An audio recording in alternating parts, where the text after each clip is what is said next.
Well, good evening, everyone. Welcome back here to the pad. My name's Zach. I'm the host here at the Launch Pad. We want to thank you for joining us for our live coverage of Starlink-19 launch tonight. We're just pulling up SpaceX's feed as they are getting ready to go live, and we're going to bring that uninterrupted coverage here for you. If you have any questions, let us know in the chat. If you're joining us over on Facebook, come join us over on our YouTube channel. That's where most of our content goes live, and we would love to have you there. We're just going to pull up the SpaceLink feed here. There we go. And they should be going live here in just a couple of minutes. So we're going to wait for that. So tonight is Starlink-19. It's going to be launching from the Cape Canaveral Space Force Station out on the East Coast. Tonight is an instantaneous launch window set for just a minute before the hour. And this is as Starlink-19, the 19th launch for the Starlink system of their V1 satellites. We still haven't seen a launch for the 17th, but Kennedy Space Center has updated the website showing that it looks like the 17 mission might make an attempt later this week. So we hope to be able to bring that to you. We've been waiting for that one for a few weeks, and we're waiting for that one to get off the pad as well. A little bit more about tonight's mission. They are going to be attempting a recovery again. I'm not really sure it's an attempt anymore for SpaceX. They seem to just do it constantly. It's easy for them.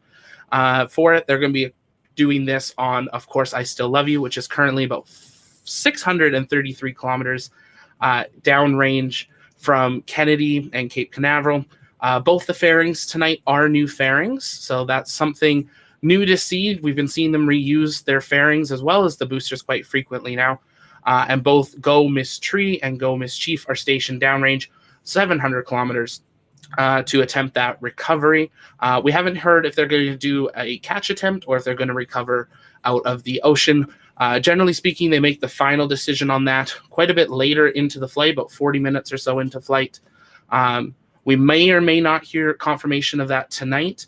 As today the Starlink mission will launch, it'll get into an orbit, and we won't see Starlink actually deploy for just over an hour into the mission. Which way are they going?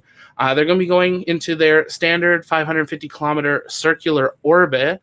Let me see if we have the inclination. I haven't seen it as of yet, so they'll probably let us know once they get started here for it. But tonight it's a full stack of 60 Starlink satellites flying on booster B1059. It's had a 59-day turnaround, and this will be the 6th flight for this booster.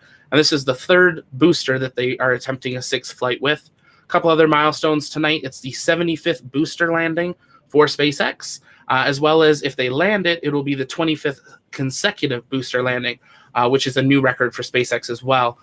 So a few things there. It's the 5th launch for SpaceX of this year, and we're only halfway through February, so we're definitely seeing them pick up the speed on that and picking up the speed of the reusability of their rockets and their boosters as well. Just double checking SpaceX here. Again, if you're just joining us, welcome. My name's Zach. I'm the host here at the Launch Pad, and here at the pad we cover everything space, spaceflight, space engineering, and the future of space. And we are just so grateful that you're here with us for our live coverage of Starlink-19 tonight. If you are new from seeing our news story over the last couple days up here in Canada, welcome. I am from Canada, so it's great to have you guys here. And if you're from around the world, welcome as well. I'm dropping the YouTube link in the chat. If you can go over and head over there and hit that subscribe button, it is a huge help just to keep us going. We got a lot more content planned coming to you later this year on there. We're taking a deep dive into some of the upcoming aerospace companies, some more interviews. If you haven't seen it yet, we interviewed Jarek Isaacman about the Inspiration 4 mission, so definitely check that out with that exclusive interview for it. Launch time, 10:55. It's actually 10:59 p.m. It is an instantaneous launch window, though. So it's either a go or a no-go. There's no time to do a hold today.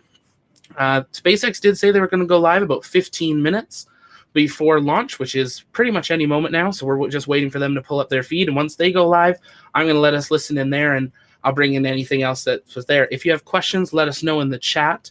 We'll be able to see it from Naples, Florida. That is a good question. I mean, most likely. They go quite high for it. Let's take a look.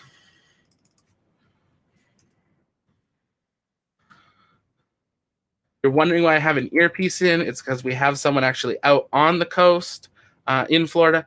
From Naples, ooh, probably not. You're on the other side of the state.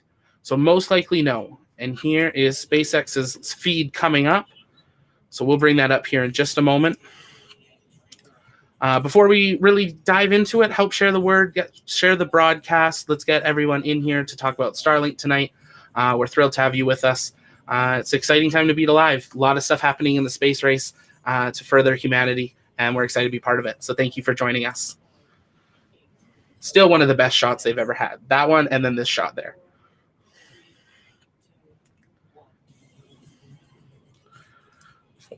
So again, payload deployment will be just over an hour after liftoff, and we'll take you through the stages after they go up. And here we go.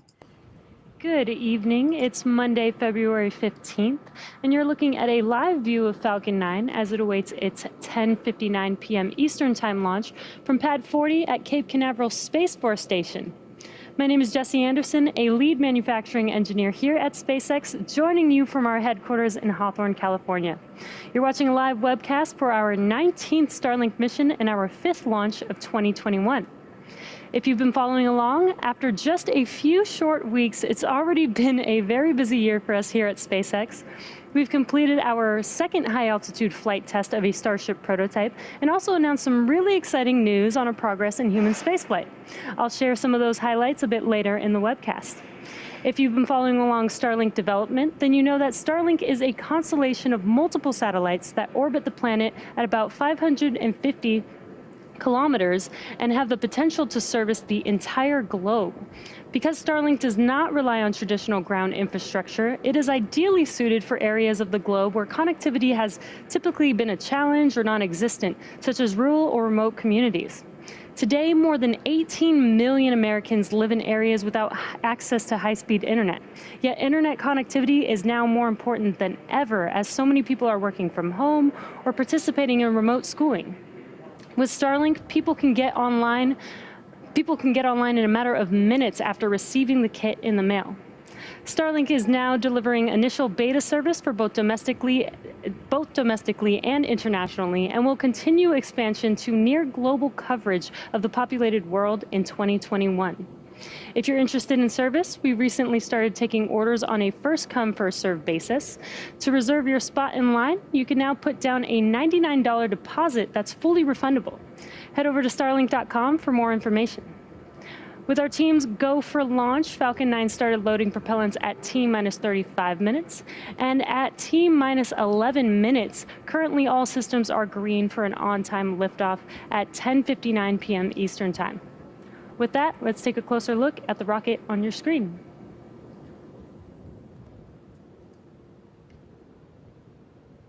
What you're looking at on your screen is a live view of Falcon 9.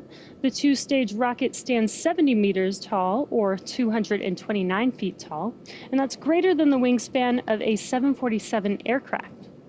Falcon 9 was designed from the ground up for maximum reliability. Its simple two-stage configuration minimizes the number of separation events, and with 9 first-stage engines, it can safely complete its missions even in the event of an engine shutdown. The first stage is the bottom 2/3 of the vehicle. It has 9 Merlin engines that do the bulk of the work to get Falcon 9 off of the ground and up into the thinner parts of the Earth's atmosphere.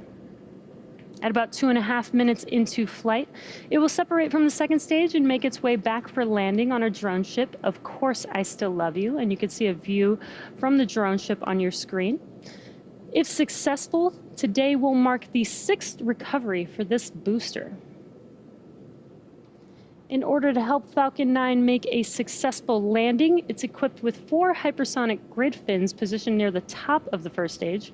The grid fins help orient the rocket during re-entry and guide the rocket during descent. The first stage also has 4 landing legs made of state-of-the-art carbon fiber with aluminum honeycomb, which are positioned at the base of the rocket and deployed just before landing. Above the first stage is the second stage, which has a single Merlin vacuum or MVAC engine, which ignites after the first stage separates. At full power, the Merlin vacuum engine operates with the greatest efficiency ever for an American-made hydrocarbon rocket engine. The second stage is what will carry our Starlink satellites to orbit, deploying at about T+1 hour into the mission. And lastly, our Starlink satellites are safely enclosed inside of the 5-meter or 17-foot diameter payload fairing, and that's what you are looking at on your screen. This is that large structure at the very top of the rocket. This protects the payload from aerothermal loads, heating, and contamination during ascent. Once we reach the vacuum of space, we will jettison the fairing as the second stage continues on its journey to orbit. Today will be the first flight for this fairing, and we will be attempting to recover it by retrieving each half from the water with our recovery vessels, Mystery and Mischief. And on your screen is a view from each one of those recovery vessels. Weather is currently 80% favorable. So with that, the vehicle, satellites, weather, and range are all looking good for an on-time liftoff just a few minutes from now.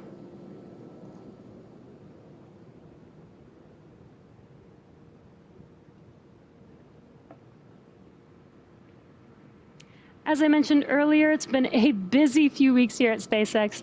Not only are we already on our 5th launch of the year, but we've made a lot of progress in the development of our human spaceflight programs.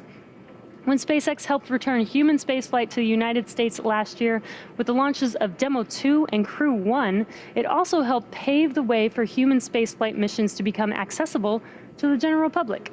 At the beginning of February, we announced the world's first all-commercial astronaut mission to orbit, targeted for no earlier than October of this year. The mission will be commanded by Jared Isaacman, the 37-year-old founder and chief executive officer of Shift4 Payments, and an accomplished pilot and adventurer. The mission is named Inspiration 4 because of the 4-person crew's mission to inspire support for St. Jude's Children's Research Hospital and send a humanitarian message of possibility. The 3 additional crew members, each selected from the general public, will be announced by the end of March. And in fact, if you'd like to be one of the crew members on board this mission, head over to inspiration4.com and donate to St. Jude's Children's Hospital. Everyone who donates has a chance to be selected, so you never know. The next person they announce as a crew member just might be you.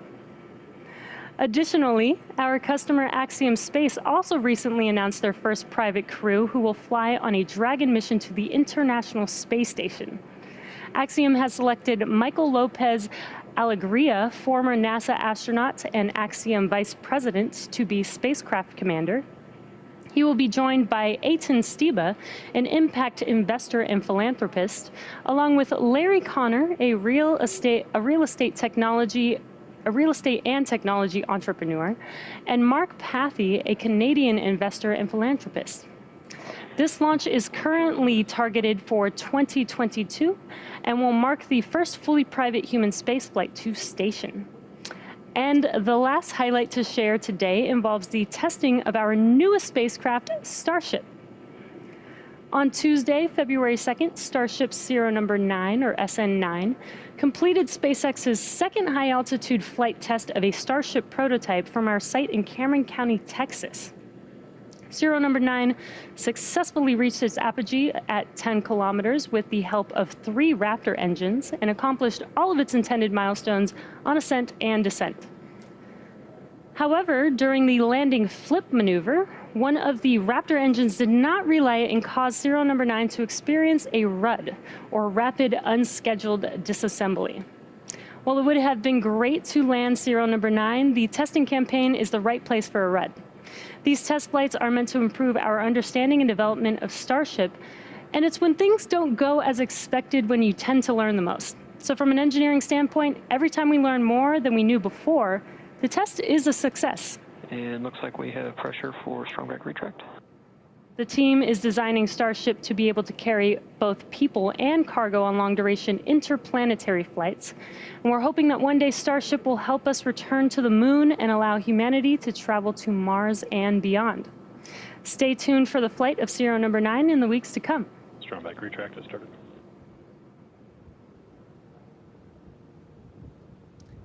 Now we're currently just under 4.5 minutes from liftoff, and Falcon 9 is now moving into the final stages of the countdown. And the transporter erector is preparing to retract right now. That is the TE, and that's that white painted structure that you can see on your screen. It's right behind that fairing next to Falcon 9. There you can see a better view of the transporter erector. And the clamps will open up first, and then the transporter erector will then begin to retract away from the rocket slightly. And at T0, hydraulics pull the TE farther away from Falcon 9 as it lifts off. And it may be a little hard to see, but it is slightly moving back right now. Now the TE provides liquids, gases, electrical connections to the second stage, as well as air conditioning to the payload.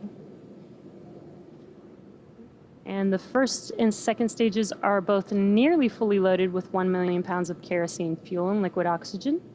Super chilled liquid oxygen is our propellant oxidizer, and those white clouds that you can see around the rocket are the moist Florida atmosphere condensing around the areas where the cold gaseous oxygen is venting overboard. First stage should finish prop loading at T minus, or should have already finished prop loading at T minus 3 minutes. Stage 1 LOX load complete. And there's that call out for stage 1 LOX loading complete. Stage 2 will finish up at T minus 2 minutes in about 40 seconds from now. Falcon 9 is in startup at T minus 60 seconds, and this means that the rocket's autonomous internal flight computers have taken over the launch countdown. We'll light the Merlin engines at about T minus 2 seconds, and we use TTEV as our ignition fluid. And when it mixes with oxygen, it burns a green colored flame. We then allow fuel into the thrust chamber, and the engines come up to full power for liftoff at T0. At liftoff, Falcon 9's first stage has thrust greater than 5 747 airplanes at full power, consuming 700 gallons of fuel per second. The Starlink payload continues to be healthy. The Falcon 9 team is tracking no issues on the rocket. Stage 2 LOX load complete. Weather is still looking good, and the range is green for launch. And you just heard that call out that stage 2 LOX loading is complete. Now, in a few seconds from now that LOX loading is complete, we will clear out that LOX line on the transporter erector, so you will see some venting here. Ground gas closeouts have started. And there you can see the venting on your screen. And at T minus 1 minute, coming up in about 15 seconds, Falcon 9 will be in startup, and the first and second stages will begin to pressurize for launch.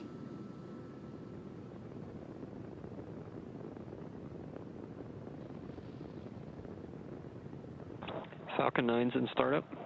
There's that call out. Falcon 9 is in startup.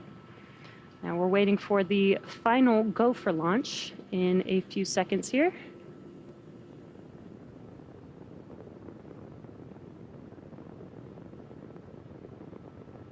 Falcon, Starlink, LD is go for launch.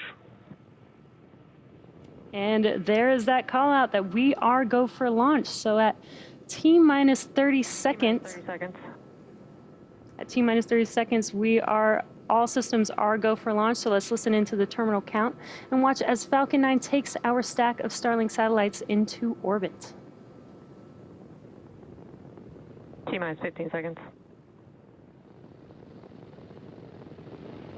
10, 9, 8, 7, 6, 5, 4, 3, 2, 1, 0. Ignition and liftoff.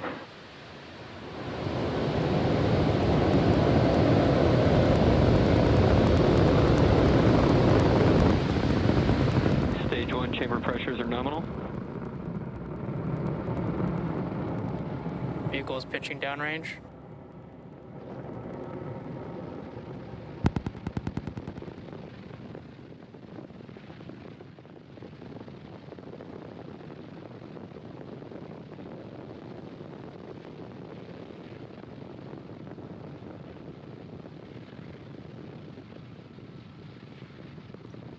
At T plus 40 seconds into flight, Falcon 9 has successfully lifted off. Telemetry are nominal. from Space Launch Complex 40 at Cape Canaveral Space Force Station, carrying our stack of Starlink satellites to orbit. Now we are throttling down that first stage in preparation for Max Q. Max Q stands for... And there's that call out for Max Q. This is the largest structural load that the vehicle sees. Now, coming up in about a minute, we'll have 3 events happening within seconds of each other. That'll be main engine cutoff, or MECO, stage separation, and SES1, or second engine start 1. Now, MECO is where all 9 of the M1D engines shut down, and that slows the vehicle down in preparation. Following a nominal trajectory. That slows the vehicle down in preparation for the second event, stage separation. MVAC engine chill has begun. And stage separation is where the first stage separates from the second stage. First stage will make its way back to Earth, while second stage continues on its journey with SES1, or second engine start 1. And that's where we light up the MVAC engine, and it will propel the second stage along with the Starlink satellites to orbit. And we're just under 30 seconds away from those 3 events. Again, that is MECO, stage separation, and SES1. And we've got a really cool view of the first stage and those 9 Merlin 1D engines burning bright.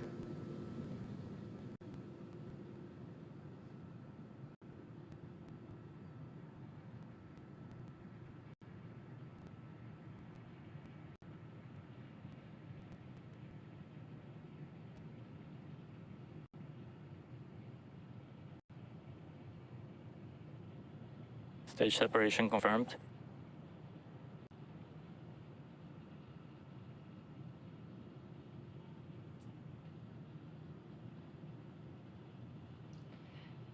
And there you saw MECO and stage separation. On your left-hand screen is the first stage, with the right-hand screen being the second stage. And you can see SES1, that MVAC engine is now glowing bright red there.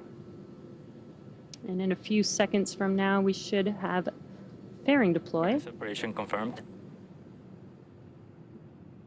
And there you could see on your right-hand screen, the fairing has deployed. As a reminder, we will be attempting to recover the fairing halves today with our recovery ships, Miss Tree and Miss Chief.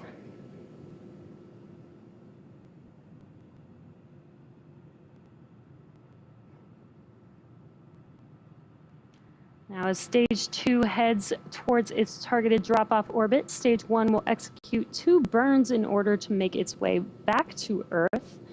The first burn is the entry burn, and that's where 3 of the 9 Merlin 1D engines will reignite, and that'll help slow the vehicle down as it re-enters back into the Earth's atmosphere.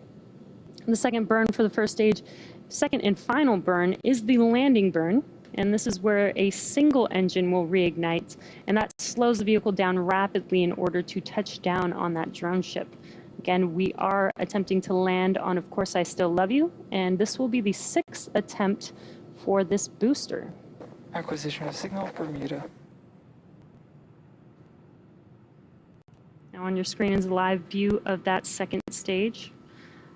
This is the Merlin vacuum engine. This engine has about 220,500 pounds of thrust in a vacuum.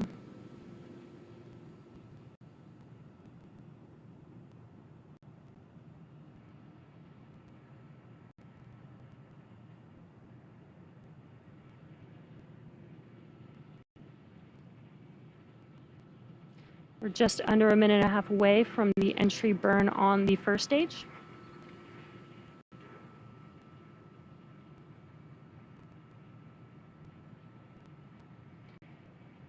Again, the first stage will perform 2 burns. It will be the entry burn and the landing burn. And then just 20 seconds or so after that landing burn has concluded, the second stage will have SECO 1, or second engine cutoff 1.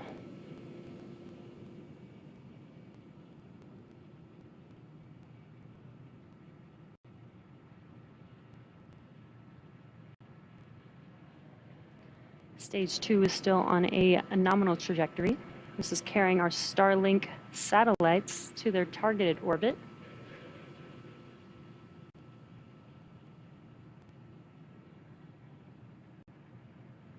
And we are just about 30 seconds away, or under 30 seconds away, from that entry burn starting up on the first stage.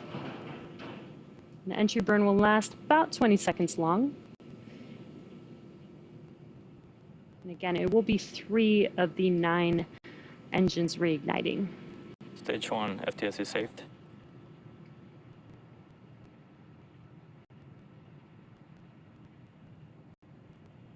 Stage 1 entry burn started. And there you can see on your left-hand screen as that view lights up, those 3 engines are burning bright, helping to slow the vehicle down as it enters back into the Earth's atmosphere.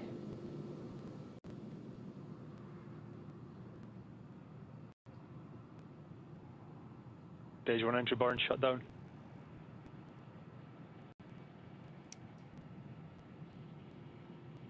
We did have a call out for entry burn conclusion.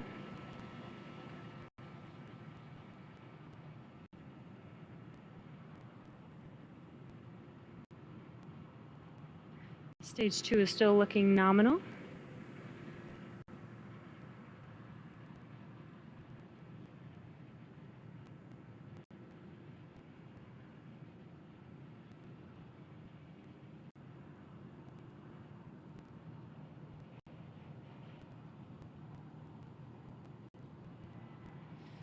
We're just under 30 seconds away from the landing burn beginning on the first stage.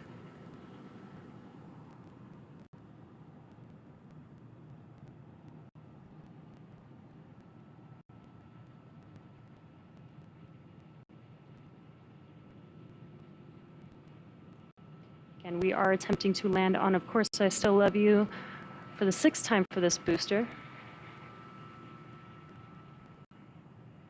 Got a live view from the drone ship on your left-hand side.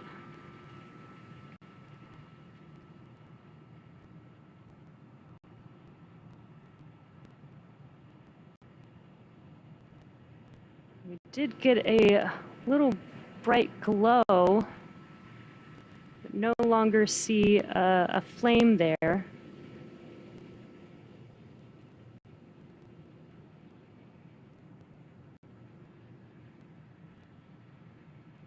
Right-hand screen, stage 2 is still looking nominal.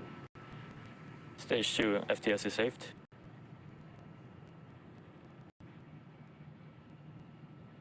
And it does look like we did not land our booster on, of course, I Still Love You tonight. It is unfortunate that we did not recover this booster, but our second stage is still on a nominal trajectory. And there's that call out for SECO, as I mentioned earlier. That is second engine cutoff 1. Again, we are doing 2 burns for this MVAC engine. Nominal insertion orbit. And there's that. Signal Cape. There's that call out for a good orbit. So now stage 2 is going to coast in this orbit for the next 35 minutes or so. So we'll see you back here at T plus 45 minutes for a second stage relay.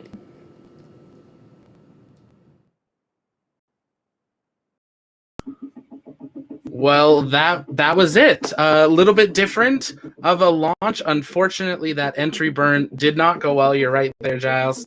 For it, once we saw that entry burn happen, when they had the cutoff of the entry burn, we did see what looked to be a fire on one of the engines, kind of coming up the side.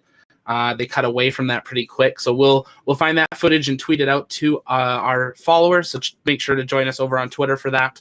But then they did come back, which means they were still thinking they had a chance to land on, of course, I Still Love You, and you could see that flame was just too far to the right of it. We're going to pull up the replay here in just a second. We've got about 30 minutes until they go for the very quick 1-second burn to finalize their orbit. That's going to happen at T plus 45 and 31 seconds.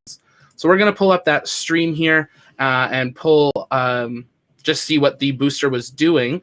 So just give me a moment here, and I'm going to pull that up as we are going to see. I'm just going to go from right when they were showing the booster ending. So there we go. So this is the entry burn happening. Let's just pull up our replay here.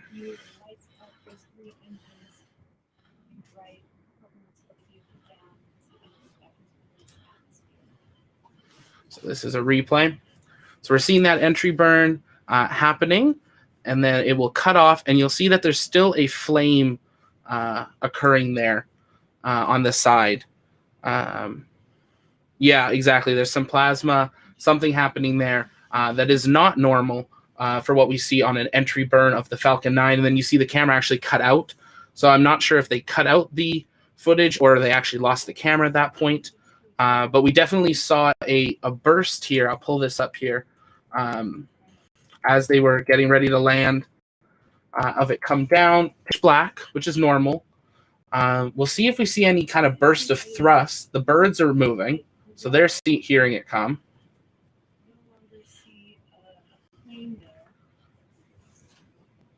Oh, that was a little too far. There it is. Yeah, so right here, they're going to cut in, and we can see that flame off in the distance.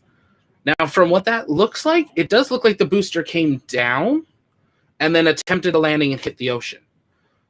Just based on the orange that we're seeing. It wasn't like there was an explosion further up, I don't think, based on the fact that it kept getting brighter and then it just went full black. So we'll wait to hear from SpaceX, see if they have, I'm sure they have other camera feeds from their neighboring ships to find out what happened. But it was an unsuccessful recovery of the booster 10. What booster were we on today? Let me pull this up here. That was booster 1059-6. This was the 6th flight of the booster. And that is the last flight of this booster for it. So we'll have to see what happens. The good thing about when this happened is it was not during ascent for it. It was during the recovery efforts, which means we shouldn't see any sort of major delay, if any delay, for their upcoming crew missions with Inspiration 4, with Crew 2, and stuff there, because those are still going to be happening, we would hope, without much of a delay, because it wasn't during ascent. Obviously, we'll have to wait and see. Any failure of a booster at any point is something that they're going to have to investigate on what happened. This is only the 3rd time that they have attempted to reuse a booster for a 6th flight. And we're seeing this delay with Starlink-19, which was supposed to launch a couple weeks ago. And you know, is there something going on with that booster with the delays? Obviously, weather's been a factor as well. But we'll wait to hear more from them. We probably won't hear anything much more tonight as they do that investigation, have their crew there for it. Will the ocean one be recoverable and reused still? They'll definitely recover it, but it won't be reusable. At this point, it would be considered crashed for it, which they're not going to refly people, let alone cargo, on a booster that's had a failure and crashed into the ocean, just for the safety of the cargo or the crew that's on it. 100% no to crew. That's just out of the question. The safety guidelines and standards that both SpaceX and NASA have in place for that, unfortunately not. But they'll definitely recover it. They want to make sure they're environmentally safe and aren't harming their environment. So that's why there are a fleet of a few vessels out there for it. Did the rocket make it to the ship? No, we did have a failure on recovery. We'll pull this up here. Just jump a little too far. Oh, I lost it. Landing right here. Yeah, this was, you can see that orange there, and that orange is just too far off screen for it to be landing on the ship. Of course, I still love you. So no rocket back on the ship, unfortunately, today. One good thing about it having missed the ship is, of course, I still love you is fine. You know, they've only got 2 drone ships. Of course, I still love you and just read the instructions. They are working on a 3rd right now that I believe is coming out later this year or early next year. But the fact that the drone ship is safe, if it had exploded on the drone ship, there's a lot of things that could have happened. with delaying that, which could cause issues with delaying future launches if they were down to 1. But luckily, the drone ship is still okay. We're going to pull this back here and watch a replay of the launch entirely for it and see, relive what just happened. We are still about 30 minutes, 25, 30 minutes away from the second engine burn. It's a 1-second burn tonight just to finalize their orbit. And then again, about 20 minutes or so after that, we will have the deployment of Starlink, and then they will very shortly after that end their stream. But we're going to be live here. If you have questions, let us know in the chat. I'm here answering them. We're keeping our eye out on Twitter to see if we hear anything from Elon or SpaceX officially for it. If you are new to us, welcome. My name is Zach. I'm the host here at the Launch Pad. Thrilled that you're here with us here at the pad. We cover everything space, space flight, space engineering in the future of space, and we're thrilled that you're here for it. We've got a lot of content coming up over the next couple of weeks and months going forward. We've got a lot in the works, and we would love to have you as part of it. So if you head over to the link that I'm dropping in the description, all of our content. Whoop, we lost that camera, so we're going to pull this up here. Going to pull our camera back. So you are currently seeing a live view of where Starlink-19 is currently sitting. Is there another launch tomorrow? Not tomorrow. I know there were some rumors that Starlink-17 may attempt a launch tomorrow. Currently, Kennedy Space Center has the launch listed for the day after that. Again, another night launch, actually later into the evening for here for it. But it is on the books, so we're waiting to see if we get any more information on that, if they're going to make that attempt or not. SpaceX has not confirmed anything as of yet for it. Let's just see where we are, what we're seeing from SpaceX here. Not saying anything about the launch. They posted a video of liftoff, and that's the last thing we have heard from them on Twitter. So I'm going to pull up the replay here, and we are going to watch that, and then we will come back for that second stage burn in about 25 minutes. For it. Right now, the Starlink satellites are exposed to the vacuum of space. And we're going to pull this audio up here. And we will pull up the audio. But I'm going to pull it down just a little bit. There we go. And we're just going to put... There we go. So this is a replay, if you're just joining us, of the... Ooh.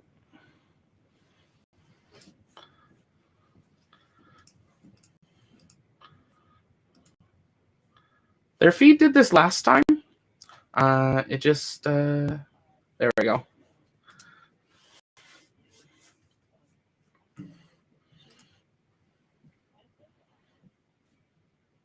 And I'm going to restart that because you want to hear the rumble.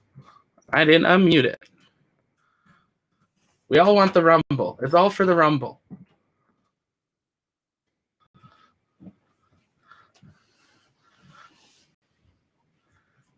Again, if you have questions on what we just saw or anything there, let us know. Hello, Raptor Engine on YouTube. That is a great username. Awesome to see there. Come on. You going to play for us today, SpaceX? I'm just going to restart that feed that we have access from them.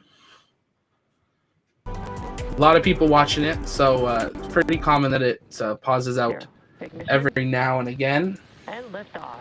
2, 6, 2, there we go. Seconds. 10, 9, 8. Again, this is a replay. 6, 5, 4, 3, 2, 1, 0. Ignition and lift off.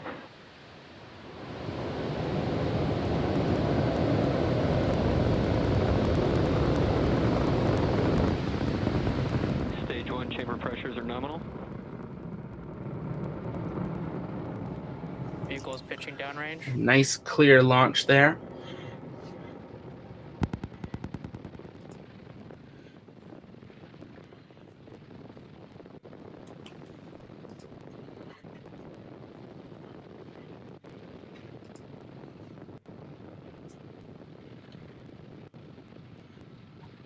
So pretty standard At kind T of. plus 40 seconds into flight, Falcon 9 has successfully lifted off GR nominal.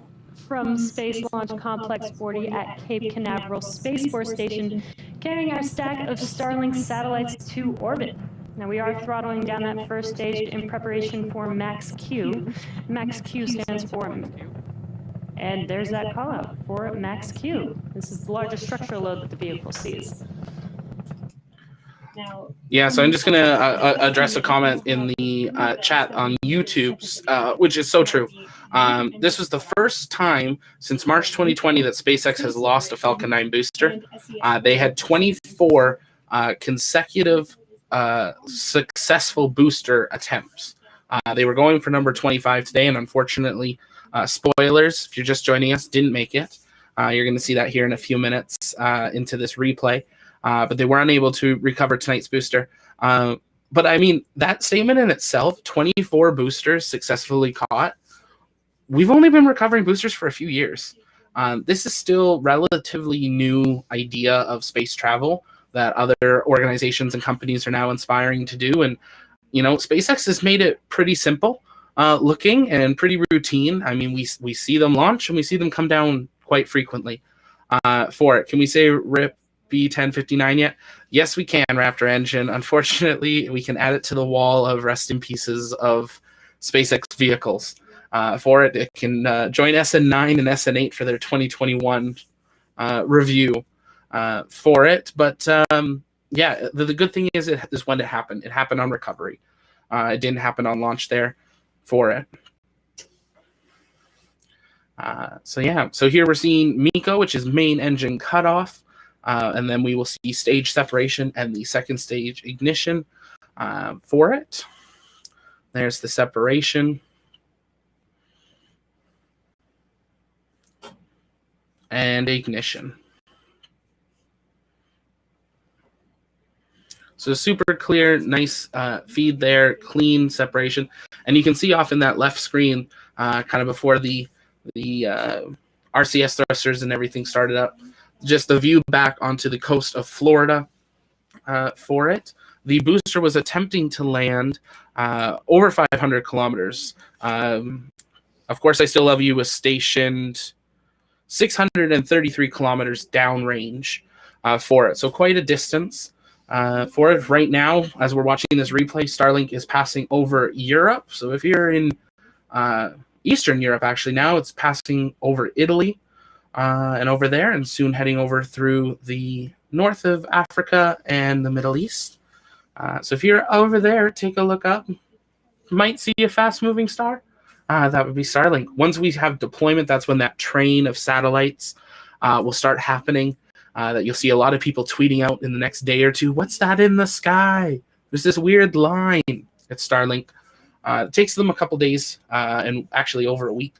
For them to get to their full distance, but for the first 2-3 days, they're a lot easier to kind of see their cluster for it.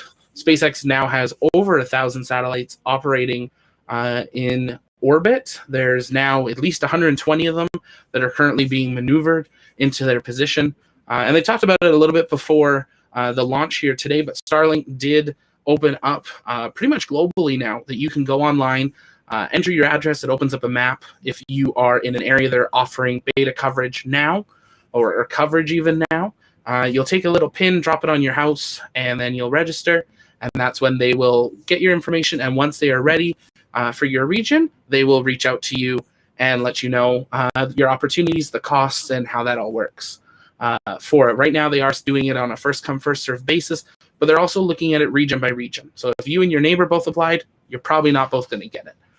For it, they want to really make sure they're being able to spread it out, get good testing data as they roll it out. They have now well past 10,000 active Starlink users around the world. And I know I saw a survey last week. Over 60 million Americans want to switch to Starlink based on their current service.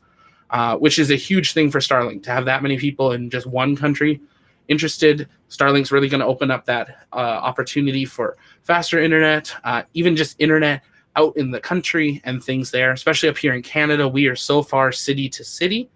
There are places that still do not have Wi-Fi or internet capabilities and are relying on like cell phones, or they don't have high-speed internet available. So Starlink's definitely going to open up that door there. Let's see if what comments we've got there. I heard that it did make it a miss. Correct. Yeah, we did lose the booster today, but Starlink-19 is on its way, and that is the main purpose of the mission, is getting the Starlinks into orbit, and that is what we're seeing. So shortly here on the replay, we are going to see that entry burn for it, which is where it starts to hit the atmosphere and it ignites its engines to help slow it down as it goes through the atmosphere. This is to help it dissipate the heat on the engines as it re-enters the atmosphere at the speed. You can see on the telemetry just the speeds that it's traveling at. The one on the left is for the first stage, and you can see it's picking up speed as it descends in altitude, and there's that entry burn. You also see the fairings or the fins there. Those are the grid fins that help control the booster and steer it back to the ground, or attempt to steer it back towards the drone ship or the ground. But you can see that entry burn just cutting that speed, even though the altitude is still decreasing quite rapidly for it. And then we see a secondary landing burn about a minute later, and that's where the issue is. But here is where we first starting to see the issue, is the plasma burning. It's clearly something on the right side of the booster that just didn't go as planned. It was not nominal for it, and we are unfortunately going to see the loss of that booster here shortly for it. But yeah, if you have any questions, let us know in the chat. If you're new, welcome. My name's Zach. I'm the host here at the Launchpad. We started this channel in early January, and we're thrilled to have you here with us. If you haven't yet, head over to our YouTube channel. We had an exclusive sit down with Jared Isaacman about the Inspiration 4 mission that we're just so excited about. Had a lot of press up here in Canada over the last 2 days about it. And we'd love for you to check it out. We sat down with him for about 30 minutes. The full interview, unedited, is available on our YouTube, and we talked a lot of different things. And yeah, a really exciting mission. If you don't know what Inspiration 4 is, definitely watch the interview. If you are in America, Inspiration 4 is your chance to be going to space by the end of this year. They are targeting a launch of October, and it is a contest by donation, helping to raise $200 million for St. Jude's. And here you can see that booster coming in and that orange glow on the right side of that camera, and that's the booster, and then it hits the ocean, and that's when the booster comes down, if you think about it, the flames are just at the bottom if it's coming down correctly, which makes me think the booster did make it all the way down. It just was off course, and it was probably off course because it didn't have a functioning engine to it, or had thrust coming out possibly from an engine that was malfunctioning. But we're going to jump back here to the live feed and see where there is Starlink now. Again, this is live. Starlink is currently traveling at over 26,000, almost 27,000 kilometers an hour in altitude of 213 kilometers. And it's getting ready to have its small burn and then deployment for it. But a little bit more about Inspiration 4. Yeah, if you want to help out, it's a really awesome mission. Jared's super passionate about it, and it is giving the opportunity to take all 4 seats will be filled by civilians going on a mission to space. It's going to be a 3, maybe 4-day mission for it. You're not going to space station, just going to orbit, but apparently they've got a lot of exciting things planned for it. They're partnering with a lot of universities and different organizations as they've got a cargo, they got a Dragon, and they've got that cargo space, and they want to fill it with as much science and experiments as they can, because going to space still is rather expensive, and there's not that many launches so that there's extra space. So they want to try to help as many organizations as they can. There are 4 seats on that mission. First seats being filled by Jared Isaacman. He is the commander, as well as the benefactor, who is 100% covering the cost of the mission, as well as he wrote the first $100 million check for the $200 million fundraising goal for St. Jude's. The second seat is the Hope seat. That Hope seat is going to be filled by a former child patient of St. Jude's Hospital who beat cancer and is actually now a nurse at St. Jude Children's Hospital in the United States. and she is going to be going off. We don't know who she is, but we know it's the she, and we know that she's on board to do the mission, has started that process. Now, the other 2 seats, that's where you can be involved. You've got the prosperity and the generosity seat. So check out our YouTube channel. We've got their Super Bowl commercial, and through the interview, we talk more about how you can be involved. We've also got it broken up there on how you can be involved on a shorter video. So it's a great opportunity. If you're in America, definitely do it. If you're not, send it to people who are. It's really a historic mission and really opening that next step for spaceflight for everyone. Again, we are sitting here probably about, where are we at? We are about 15 minutes away from the second stage 1 second burn. So I'm going to take a quick break here. Again, if you have any questions, let us know in the chat. And I will be back here just a couple minutes before we are expecting that burn. So stand by.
Acquisition of signal, Diego Garcia.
So we are waiting for the quick burn here for it. We may see a slight delay in the video feed. We saw that last time for it, but we can see that Starlink is maneuvering itself into position for that. The burn is going to be for just 1 second, very quick here.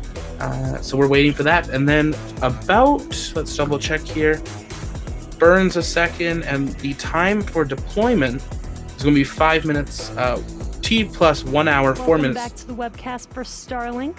We had an on-time liftoff at 10:59 p.m. Eastern Time, and we did have a successful 6th flight of this first day's booster. Unfortunately, we were not able to stick the landing today, but our second stage is still looking good on a nominal trajectory and getting ready for SES-2 in a few seconds. SES-2 is second engine start, and that will be a very, very short burn, just a 1 second burn here. And this 1 second burn will get us to our targeted drop-off orbit.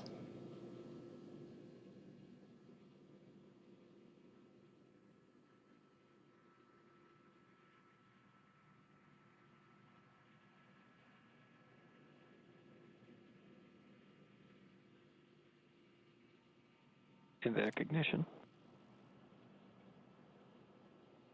And there you could see when we had a live view that very, very short burn. It did not look like much, but just that 1 second burn is Insertion.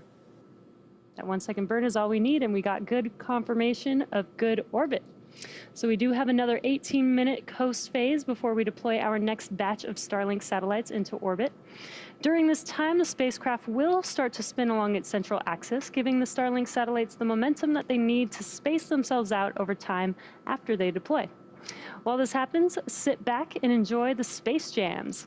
We'll see you back here at T plus 1 hour and 4 minutes. They do have good music. They do have good music. But yeah, we're sitting here and we've got, as she said, about 18 minutes until we see deployment. So we're just going to let you sit back here. If you have any questions, let us know in the chat and I'll pop back in and answer them. But we're just awaiting a deployment. Did you guys want to see a replay again of the launch, or should we just sit back, enjoy the music, relax a little? If you're not over, oh, what a great shot there. Absolutely fantastic. I always love this shot showing the planet. At this point, the Starlink system is going to start doing a spin to get ready for deployment of the boosters, or sorry, of the satellites there. So if we're thinking that this Lego disconnector is the thing, it's going this way, and it's going to start to do a spin like this to get ready. So when it's ready, it lets go and the satellites come off. We generally can see that spin start up and it'll get faster and the Earth will start to move quicker. So it looks like they might be away from a ground station at this moment for it, but we're going to wait. So yeah, about 15 minutes we should see deployment. So I will be back a couple minutes before that. If you have any questions, let me know in the chat.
So jumping back on here really quick, we got a great question from Graham in our Facebook comment stream.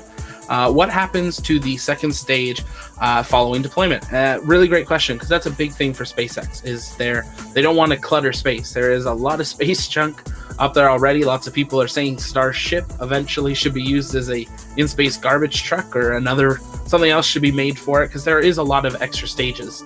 About a month or so ago, there was a object that was coming towards Earth quite quickly that they weren't too sure what it was, and after kind of researching a bit more, they found out it was a Saturn V stage that had gone into an orbit and it was coming back past Earth for it. So what SpaceX does, 99.9% of the time, I don't think we've heard of them not doing it, is they will do another burn with the engine or the RCS thrusters or something that will change their orbit, and eventually the second stage will just re-enter the atmosphere and burn up. There is a place that will happen. They put in a safety zone for the re-entry, just to make sure no ships or anything are in that region of where they expect it to re-enter. It is quite a stretch for it, and it'll do that. So they always try not to leave extra stuff in orbit or on the ground either. If we think through everything with Starship, with Boca Chica, we've seen, SN8 and SN9 have quite the failures. SN8 didn't leave their area too much. SN9 obviously kind of threw things everywhere for it. So with that, they've had a lot of crews out there sweeping, making sure, they're picking up every bits and piece because they're in the middle of a wildlife reserve and they don't want to cause any damage there. But that's a great question, Graham. Again, if you have any questions, let me know. I'm still here. We're just checking Twitter. I'm going to drop a link in the chat for our Twitter and our YouTube. Make sure you follow us and subscribe to us on YouTube. That's where all our content goes. And we'd love to have you there. Here comes Twitter. There's our Twitter. Make sure you follow us there. And then our YouTube will be in just a moment. Also, on the video link of our YouTube video, there is a link to join our Discord. So if you're interested in joining our Discord community, come on over. We've got a whole free side to our Discord, and we're going to be launching our Patreon soon. So we'd love to have you there, but we always want to be able to build that community. People, in my earpiece tonight, we've got one of our good Discord friends that's actually down by Kennedy that's got an awesome photo that I'm going to try to pull up here in a moment, trying it out. So we'll pull that photo up here, and I will be back in just a moment.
So yeah, we are about just under 10 minutes away from the deployment of Starlink's 60 satellites today. But quickly, we're going to pull up a photo here from Marcus, who is down in Florida, who was watching the launch and picked up a really awesome long exposure shot of the launch.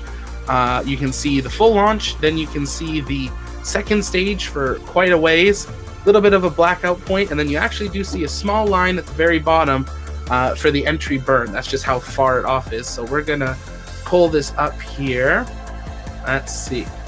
We're going to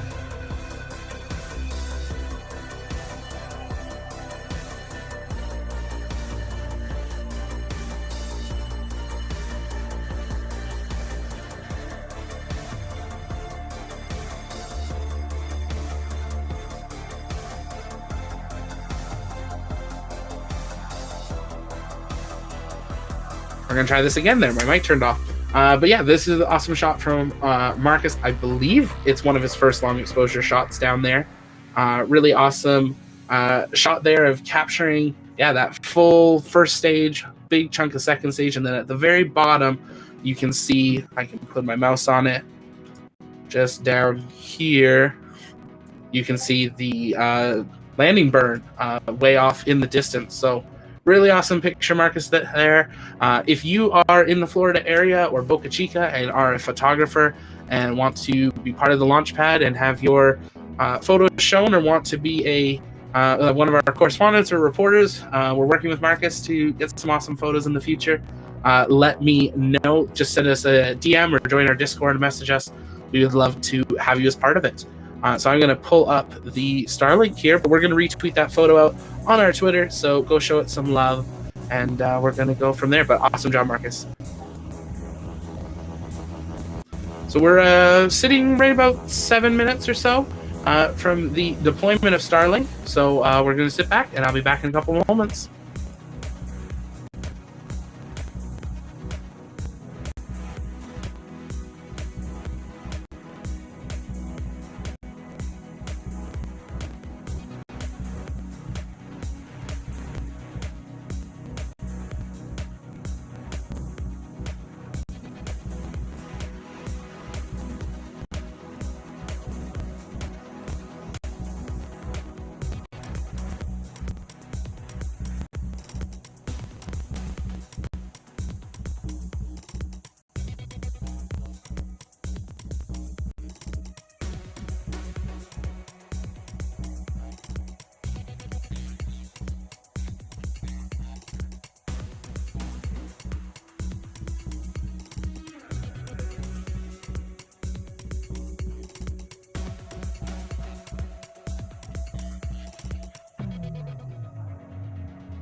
Acquisition of signal, Tasmania.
So we are about a minute away from deployment of Starlink-19. We should hear their commentary start up in just a moment.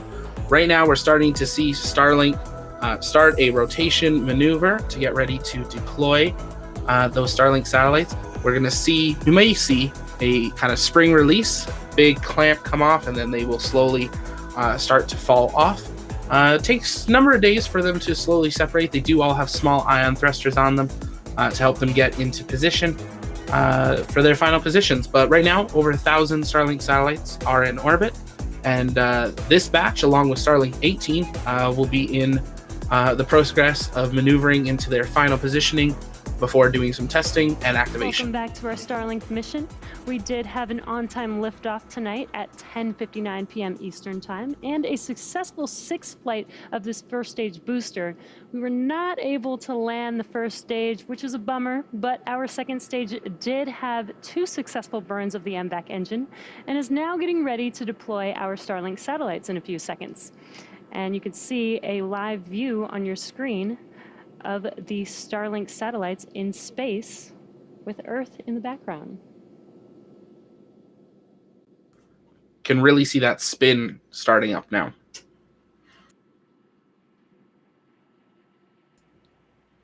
Any moment we should have deployment here.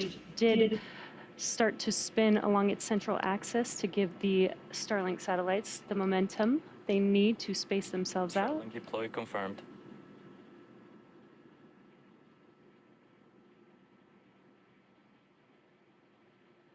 And what you're looking at on your screen are these Starlink satellites drifting away from second stage. This is confirming deployment of our payload.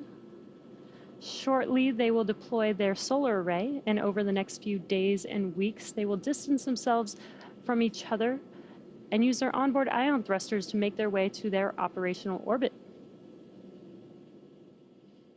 And that brings our webcast to a close. Thank you to the Range and the FAA for supporting today's mission. And thanks to all of our viewers and every one of you that has signed up or placed an order for service. Thanks for joining us and have a great night. So that's the end of their stream here, and we're going to probably wrap up here not too long as well. But we want to, just say thank you for joining us. This was our first full Starlink coverage.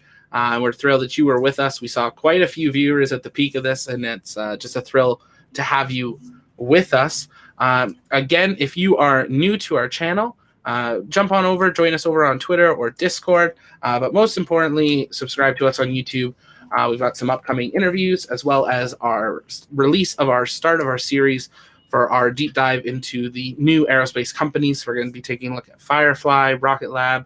We'll take a look at SpaceX and ULA as well, as they got new vehicles coming, and many others. If you have a upcoming aerospace company that you have in mind, or you're part of one and you'd be open to doing an interview, connect with us over on Twitter or Facebook, or send us an email, thelaunchpadnews@gmail.com. We'd love to hear from you and just help share what you're doing. But that's going to wrap it up for us tonight. And we just want to, again, I just want to mute this here so it doesn't play. There we go. And thanks so much for being here. This is Zach with the Launchpad signing.